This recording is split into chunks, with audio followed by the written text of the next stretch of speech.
It's a God's creation. Okay, that's fine. So people should worship the Father rather than the Son or the Holy Spirit. The Holy Trinity is all connected in one. But if something is a creation, would you worship the creation instead of the Creator?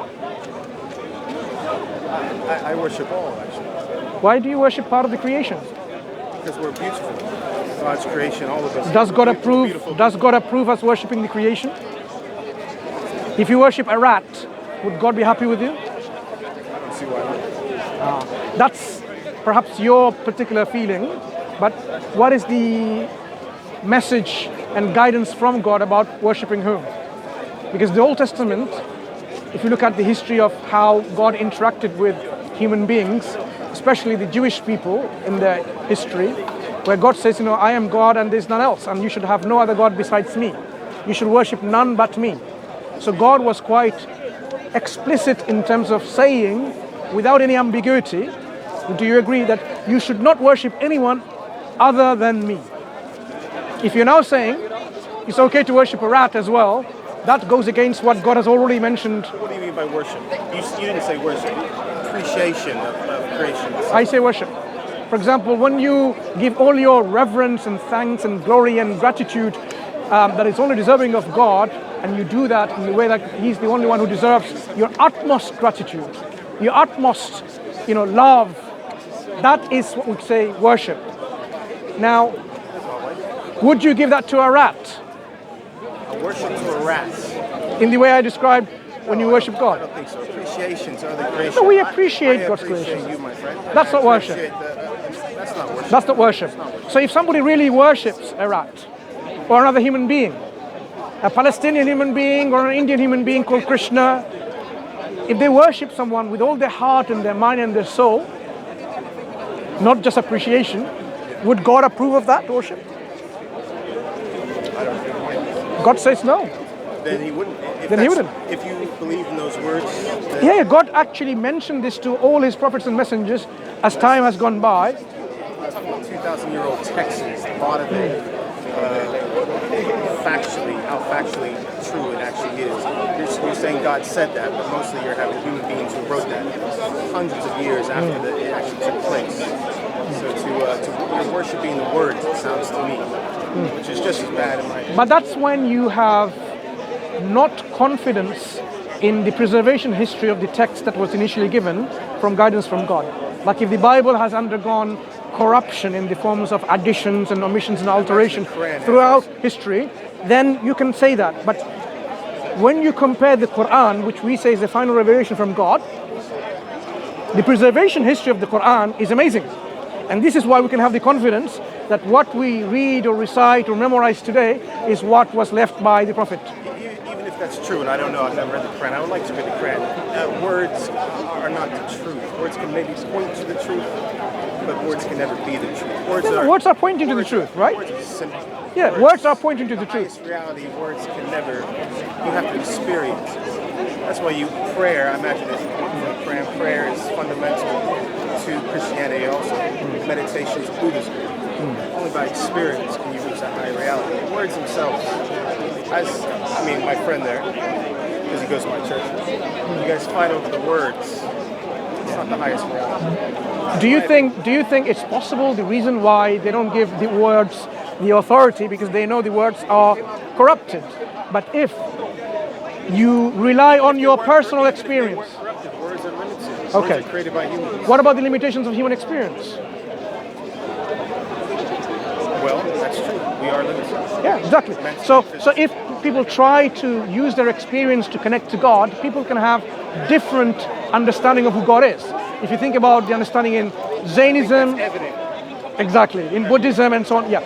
That's why there needs to be some kind of arbitration where we say, this is where you can settle the dispute, and we say the only thing that can convince us with all certainty is when God sends divine revelation with proofs and evidence through His prophets and messengers. Well, God incarnate in humans, and we say Jesus, you say what does it even mean, incarnate? Well, for us, God is incarnate in Jesus, but in my interpretation, God is incarnate in every single one of us here. What does it mean He's incarnated? The Holy Spirit, God Himself in creation. So the word incarnate, what does it mean? The best way I can put it in language, which is limited, is that we are the body of God. Okay. But you're the creation of God. So are you trying to say the creator? I didn't say I'm the creation of God. I said I'm the body of God. Yeah. God is within me. But within this you. body, God created. The creator, are you somehow suggesting the creator becomes the created through incarnation? The creator is within us, and we wouldn't even be alive. I want to understand, does the creator become the created in any form or shape, or he always remains the creator distinct from creation, which is Islamic belief? Well, if you talk about the Holy Trinity, 3 in 1 or 1 in 3, God is within all. Think about it. The creator is almighty, the most high, the all-knowledgeable, the absolute. To incarnate into a human body, which is... Where's your friend? Sorry, my wife. Oh, your wife. She's still alive? Yes? Okay. You should probably speak to Bob over there. I have spoken to him before. Oh, probably many times. Okay? I have spoken to him before. So what I'm suggesting is this. The creator, being absolute, sovereign, being the almighty, all-knowledgeable, we need to affirm his attributes and not contradict them at the same time. Let me give you an example. I'm not sure we need Let to me do that. let me give you an example. If we affirm that God is all loving, for example, the Christians affirm, right? We say God is all loving, al-wadud. Then we cannot say he's not all loving at the same time. It will be a contradiction. If we affirm God is all knowledgeable, we have to affirm the opposite, that he's not all knowledgeable. If we affirm God is absolute, the opposite is being not absolute. We have to affirm that because they're contradiction in terms. So when in a Christian belief system, God incarnates in a human body, one body or many bodies in your understanding, what is happening? The infinite becomes finite. The all-knowledgeable becomes ignorant. The all-powerful becomes weak. That doesn't make much coherent sense, does it? Well, everything you said, the premise there, how true it is that God is all knowledgeable for absolutely everything. I'm not sure. Can he be other than perfect? Well, Can a being who is necessarily to exist, because there are 3 different types of existence. Yeah? There's a possible existence, impossible existence, and a necessary existence. You and I, we have possible existence. We could not have existed. God could have not created us, for example. We're not necessary to exist. But God's existence is necessary. Even the fact that we are here, you need to have an explanation for our existence, and this can only make sense once there is a necessary existence. So God's existence is necessary. Such an existence, let's conclude then, such an existence of a necessary being has to be an existence of perfection, not in any way imperfect. I don't know. You can say that for definite. Why not? You seem very absolute, very definite, very sure. How can you believe in an existence? Words to confirm that. How can you believe in a necessary being who is imperfect? God might be all powerful, or maybe us being sent down here as the body is for us to grow and to learn and develop. And then once we do that, we take that back to the source. Let's- the power of God. Let's give one example. There's many different examples. Let's give one example. More examples than in the books. Let's give one example. Possibilities, you can say. Can anyone be more powerful than God? Maybe there's other gods out there. Who knows? Maybe our God If needs there- to grow in power, and He sent you with your book. If there are multiple gods, what's going to happen to the universe? I don't know. How do you know? Do you know how small you are right now, my friend? Yeah. Just take Do a you know? plane out. Do are you the know? smallest Do you know what tiny we thing. mean How by? do you know? Do you know what we mean by gods? If there are gods which are absolute and powerful enough, they will fight with each other and they will destroy themselves, and they will take and destroy the whole universe. Imagine one of the gods says, I don't like this gentleman. I want him to just disappear. But another God says, but I like this gentleman. He's so kind, so passionate. And what happens is, he says, I want this gentleman to keep on having that conversation, despite his wife asking him, right, for example. What's going to happen to you? 2 contradictory things not going to happen to you. So we know that polytheism, or the belief in multiple gods, doesn't make sense. It's irrational. The world will be in chaos and ruin if there were multiple gods. I would tend to agree with you, but I wouldn't be absolute and say that's a definite. Think about it. Because I could be wrong and you could be No, but think about it. If there were multiple gods, there will always be a conflict of will. Have you ever thought about, imagine, have you ever seen, not imagine, in any country where there's more than one king, in the same country, more than one prime minister, more than one queen, it will be chaos. If you are driving in a car and your wife is driving with her independent steering wheel and control. Even if we left Christianity behind, the Quran, Yeah. Now, who's all creator, is that right? now I want to. There is chaos. I want to drive home. I want to drive home this concept of conflict of So will. you're being who's invented you.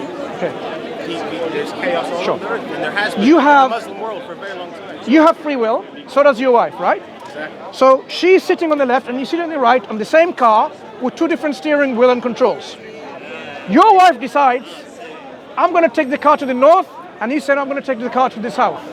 Where's the car going to go? Both of you, you're not listening to each other. You're in control. Both of you are in control. God did give you free will, and me also. Now, if both of you are in control in this car, which has two different set of controls to navigate, where's the car going to go when there's opposite intention of taking the car? You have to come to an agreement. Yeah? So that means none of them are absolute. An absolute being does not compromise. Nothing's absolute. My No, that's what I'm saying. God will be sovereign. God bless. Sovereign. You take care. I know she's waiting. God bless. Right? Is she still right? Watch out the microphone. Where she go? Here we are. I think we should give him the Quran. There you go. It's here. Got it. Thank you. So as Muslims, Quran tells us how to really critically analyze all these different belief systems to arrive at the truth. Yeah? The truth is important. Absolutely. God bless. You take care. Take care. Islam. Yeah, I used to see your video all the time. Thank you. Just 1 second, brother. 1 second. 1 second.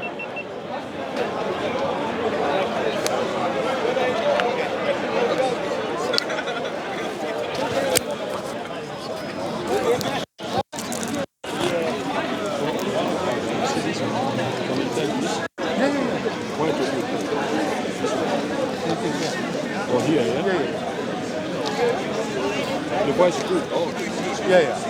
I have the same one, but my background also. Yeah. oh, this one is good. Sometimes you can put on your clothes. I used to, if I buy this, I would not regret. 100%.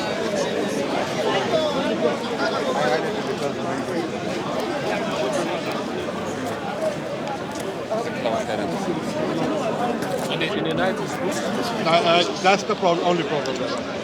Night time is the problem. Who's this one? I don't know, brother. I know, but I don't know. If you put light, amazing. You put a light here.